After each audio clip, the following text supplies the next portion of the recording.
Hey, it's me, Regina, and in this video, I'm going to share the one biggest lesson I've learned throughout the process of me exploring, embracing, and everything that comes with it, the world of spirituality. What I mean by that is, well, just a little backstory, really. I'll try to be very short and straight to the point.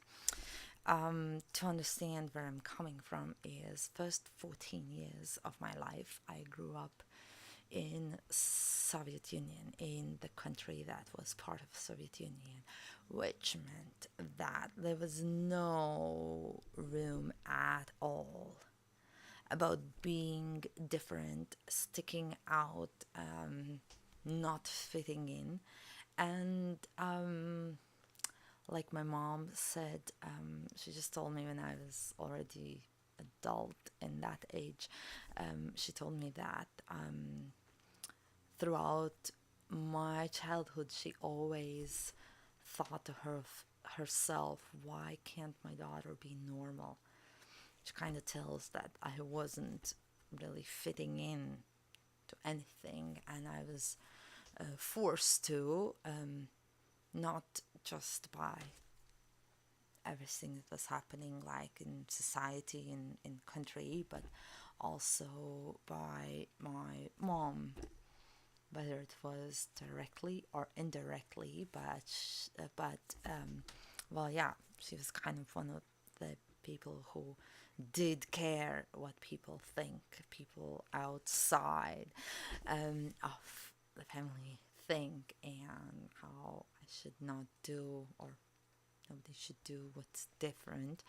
And yeah, so there was no room for that. Therefore, all my weirdness, which is all these experiences with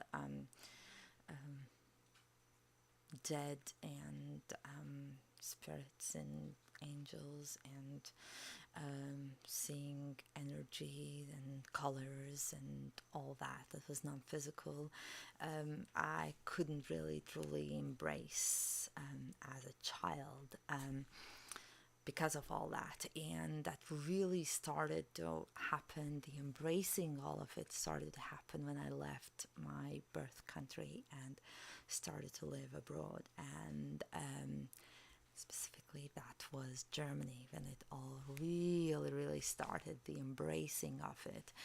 And from then on, I basically soaked up everything I could, because everything just felt so familiar. Everything that has to do with non-physical, with energy, with auras, with colors, with angels, with fairies, and crystals and energy healing and all that comes with it, was so fascinating to me. It just felt so right. A lot of things felt right, and in general, all of it felt right, and felt like my world. And yes, I get it. I know it. And I went to many people for healing. At times it was because I wanted it or needed it or believed it would help me.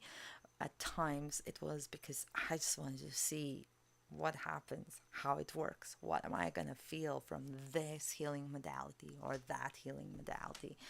And I took classes just again to explore, to learn, to see what people talk about it. People who have, in my understanding, have been doing it for years and years and way longer than I have ever been, like consciously kind of exposed to it and aware about all of it. And people, teachers, healers from different walks and talks in different countries. I lived in Germany, and then United States, and then in UK, in Scotland, and everywhere. I explored that before I started to, before it kind of became more clear to me what I wanted to do, and that I could do that too, and offer sessions, healing, teaching. Um, yeah, so my point with all this is I explored a lot. So the biggest lesson that I've learned through this process of embracing spirituality, being consciously aware of it, being able to really openly embrace it without the threats that I had growing up. The biggest lesson I've learned is that regardless of what anybody says, especially people who are seemingly high on that spiritual, what's the word, like pedestal, in a way you could say so, even people who are popular or well known or famous around the world, or country famous for teaching spirituality, talking about spiritual topics, teaching, giving sessions, consultations, whatever it is, writing books, or it's somebody who's not popular, regardless of that. The most important person that we can trust is ourselves. With everything spiritual, we all have, as I call them, psychic powers, just because it sounds so magical, I think. That's why I like to call them like that. You can also call it gut feeling, intuition. Each one of us have it. And when we receive information, what I've learned is very important to let that information through our own filter and not blindly follow something that somebody said.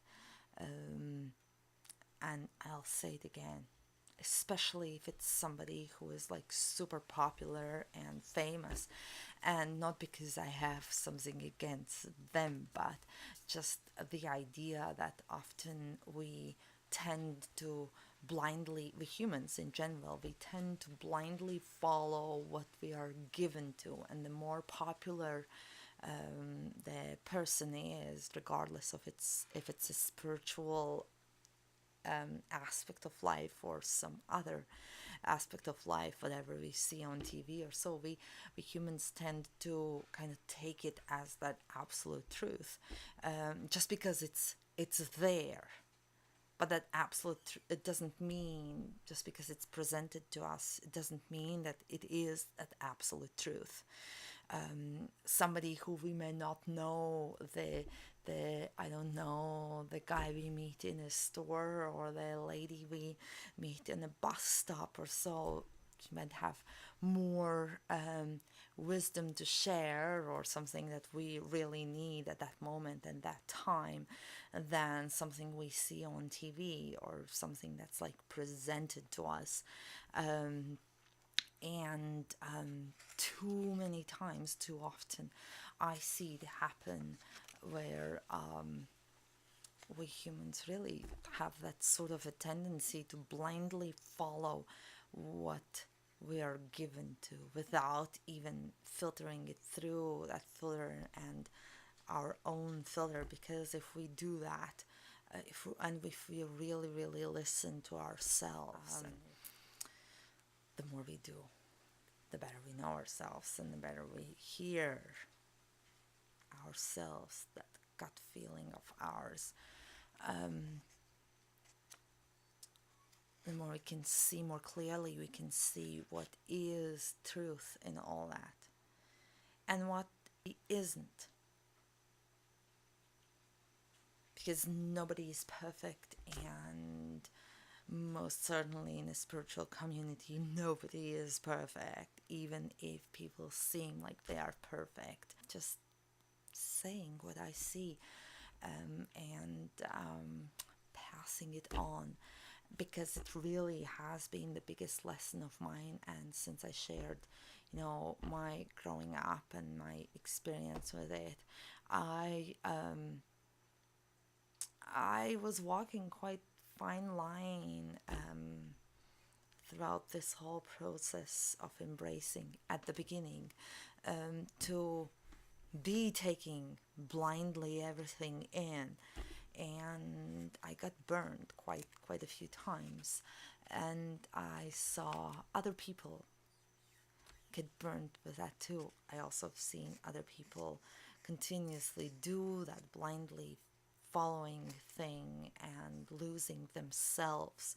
That's one thing, that the biggest thing that happens there, the biggest negative thing that happens there is with that, is that we lose ourselves, we lose that trust ourselves. So we are putting that trust in the other person, that the other person knows better.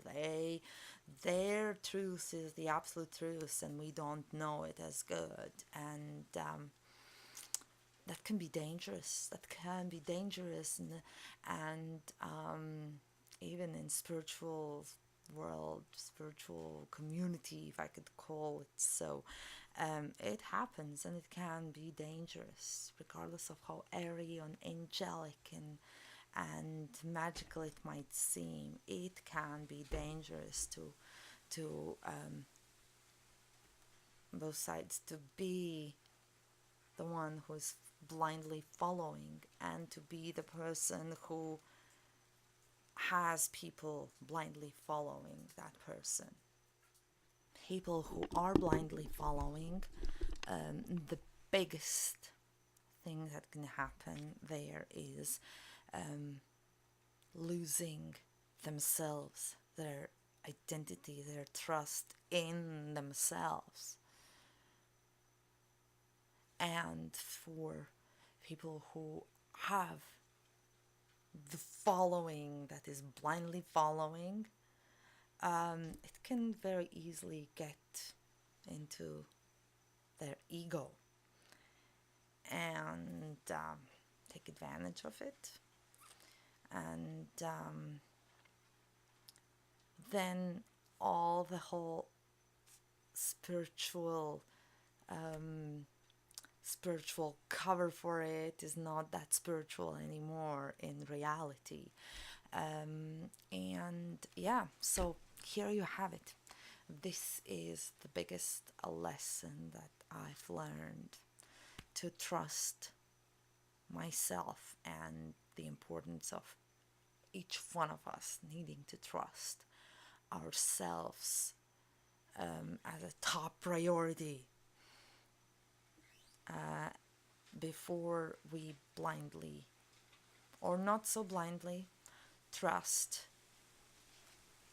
anyone else outside other than us.